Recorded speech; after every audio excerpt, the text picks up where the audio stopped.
Hey guys, this is John, and welcome to another episode of Chess Cognition.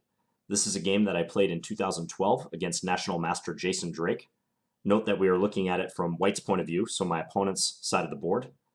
And in this position, move 25, my opponent is threatening Rook takes b7, so I defended that threat with b6. And here, we notice that White has difficulties because their pawn structure is pretty ragged, and also their king is not up and in the action. Unlike Black's, my king is already centralized for the endgame. Still though, White can resist in this position. So my question to you is, how should White play? If you want to pause your video and try to find a continuation, you can do so now.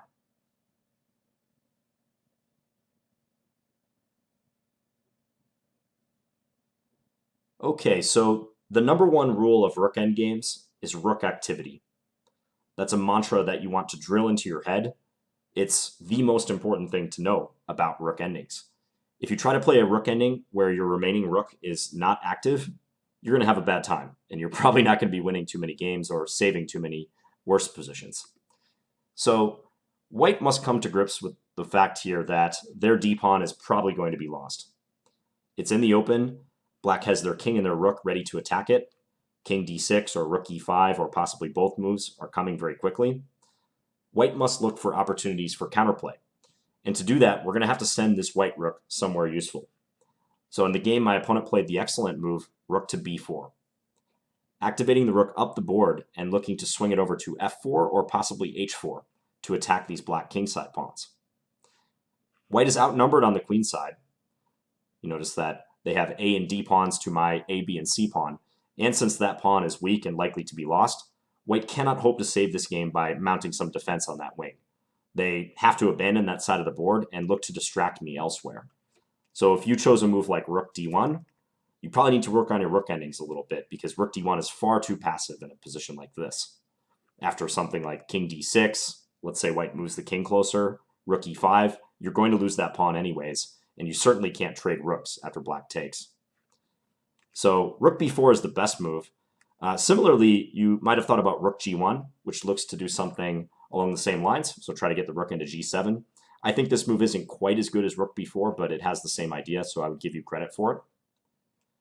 So after rook b4, I played rook e5 as planned. My opponent played rook f4. Again, my opponent recognizes that this pawn is a lost cause, so they look to counterattack. They're threatening rook takes f7. Here I played king e7 to defend. I'm kind of trying to have my cake and eat it too, looking to defend this pawn and then maybe take this next. So here's another question for you, if you'd like to pause your recording. What should White do after king e7? Suggest a move for White.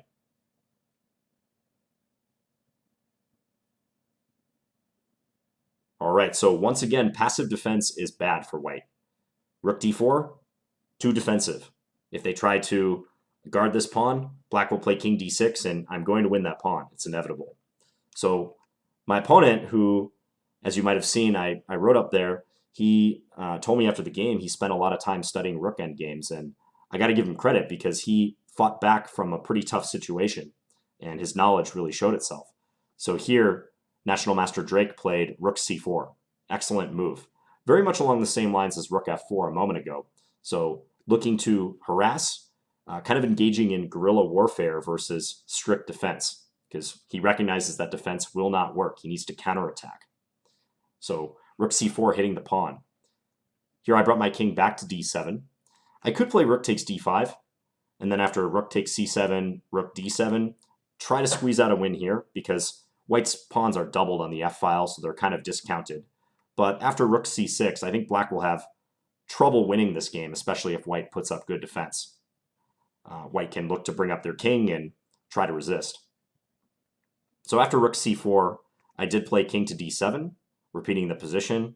White played rook f4 again. And I came up with a plan here, and I'm going to flip this around to Black's side of the board because we're going to look at a few things from my perspective. So I came up with a plan here that looks a little risky, but in fact it's not. So I played the move h5. I was thinking about ways I could make progress, and I realized that in order to make progress, I'm probably going to have to give up one of these weak pawns, the h or the f pawn. And I wanted to keep my h-pawn so white could not obtain a distant passed h-pawn. I could try to play f5 here. This did come to mind, looking to block the rook's attack on the pawn and maybe pick up this d5 pawn soon. But white will still pester me with rook h4, attacking the pawn on h7. And then if I take, I just didn't like the fact that this h-pawn is very far away from my king or rook. It might start running, and it may prevent me from playing for a win with my queenside pawns, which is what I'm definitely banking on here. So therefore, I played h5, looking to keep that h-pawn. White gets to take with check. But after king d6, the d5 pawn will be lost, after which I have a 3-1 majority on the queen side. So the game continued f4. Drake pushes the pawn. If white's going to get counterplay from this position, they need to use their pass pawn. So f4. I took. King g2, so bringing up the king to assist. Here I played a5.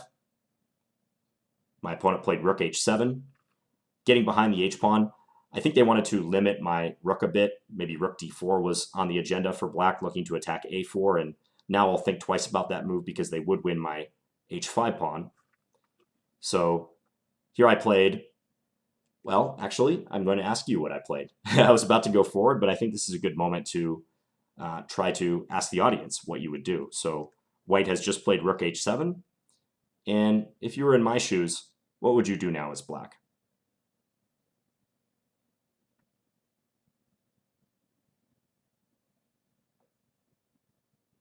Okay, so certainly I want to use the 3-1 majority on this wing, and I think there are two good ways to do that. The first way is a move that came immediately to mind, and actually the computer kind of likes it. It's b5. So attacking white's a-pawn, just exchanging the pawns. The thing I didn't like about this move is that after a takes b5, rook takes b5, these pawns are broken up, and whenever you're advancing pawns, multiple pawns, it's good to advance them in unison. They can protect each other, and they'll be especially strong that way. So I didn't want to voluntarily break up my queenside pawns if I could, even though I have two pawns that are about ready to rumble down the board. So I played a move that I like, and even if the computer thinks b5 is just as good, I still like this move. It's c6. So pawn c6, preparing b5, whereupon after a trade I can recapture with the c pawn, and I'll have two connected pawns. So after c6, my opponent played king f3. I went b5. A takes b5, c takes b5, king e4. I think my opponent's doing the right thing. They're trying to bring the king up, which was previously sitting in the corner to start the position, and they're trying to use that to help push the f-pawn.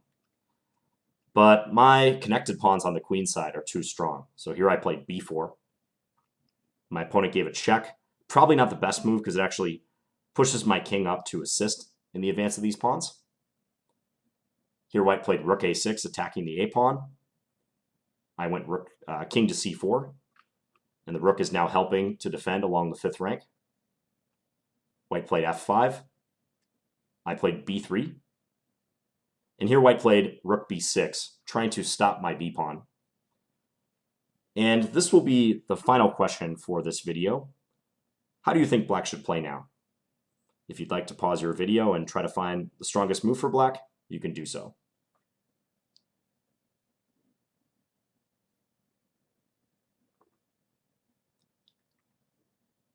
Here I played an interference move, rook to b5. So stopping the white rook from attacking the b-pawn. This looks risky, and to play this move, you would have to consider the transition to the pawn endgame with rook takes b5, king takes b5. But it turns out black is just winning here. The main issue white has is that their f-pawn is not fast enough. If they play f6, I'll play b2, and then after f7, white is just one tempo short because I queen with check. That's very important. And this pawn will not promote. And in the case of, after the trade of rooks, instead of f6, if white plays king to d3, trying to get their king back to assist in the defense, well, I can do the same. I can play king to c5. And now I'm in the so-called box. You might have heard of the box, which is basically you take a pawn that's trying to sprint for a queen, you draw a line down to the promotion square, and then you draw an equidistant line until you have a box. If the defending king can step into that box, then the pawn can be captured. It can be stopped, and it will not promote. So that's just a shorthand way to determine whether a king can stop a pass pawn. So after king c5, I would be able to get in that box and stop the pawn. And black is winning here because my a pawn can always go up to assist the b pawn, let's say in the event of king to c3, a4. And white's f pawn, on the other hand, has no assistance. I'll just be able to bring my king over, take that f pawn, and I can even gobble white's other pawns. And note that this pawn chain is untouchable. Like, let's just say, hypothetically, king b2, king here, king a3, king e5, because white can never take the back pawn since the b pawn is going to run and get a queen. So black has all the time in the world since white is unable to do that. So king e5, white would just come back here, take, and I can go up and take these and push my h pawn and win. So a timely interference move, rook b5, backed up by calculation. I've calculated that the pawn ending is losing for white, and this is what's going to bring me victory. White played rook c6, so Drake correctly figured out that the pawn ending is losing, so he tries to keep the rooks on. Here I go king b4. This is kind of like the bridge procedure in the Lucena position. White went king d3, trying to include the king in the defense, so if b2, then white can play king to c2. But here I played rook d5 check, trying to drag the king back to the center and prevent it from being used in the defense. Rook takes f5 is also good, but I saw a clear win with rook d5 check, so I went for that. White played king e4, and yet again I can play rook c5, offering a trade. And if white were to take on c5, it would be the same exact thing. Rook takes c5, king takes c5, my king is in the box, it's in the square of the f pawn, and my a and b pawns are too strong. So white played rook b6 check. Again, I used the same procedure. So we have the same position, except black has actually gained a move, and white still cannot trade rooks and go into the pawn ending. So here my opponent played rook g6, but after b2, rook b1, king c3, threatening to promote, white resigned because my b pawn is too strong and their f pawn is not nearly advanced enough. I also have the a pawn in reserve if I need it. So this was an instructive ending. There were a couple of key moments for both white and black. And if we go back to the beginning, I very much like the way that National Master Drake defended this ending, because I know a lot of players, perhaps even on paper stronger than Drake, that might have gone down easily in this ending. But he showed good knowledge of rook endings in playing to activate his rook right from the get-go. Remember, you cannot afford to play passively. If you're in a situation like this, you're already on the defensive, you've got a bad pawn structure, your king is not participating. For white to play a move like rook d1, trying to defend a lost cause pawn, that would be the kiss of death in this position. White needs to counterattack at all costs. And he did a great job of that with rook b4. And later the move rook to c4, attacking the c pawn. And he's probing me, he's trying to go into guerrilla warfare mode, looking to distract me at all costs. That said, the position is an uphill battle for white. I'm not sure I even played this perfectly. During the game, I was satisfied with this h5 idea. I suspect maybe somewhere around here, white could have played this better, although overall I think the position is winning or very close to winning for black. Yeah, and here, black looking to create a pass pawn on the queen side, or connected pass pawns.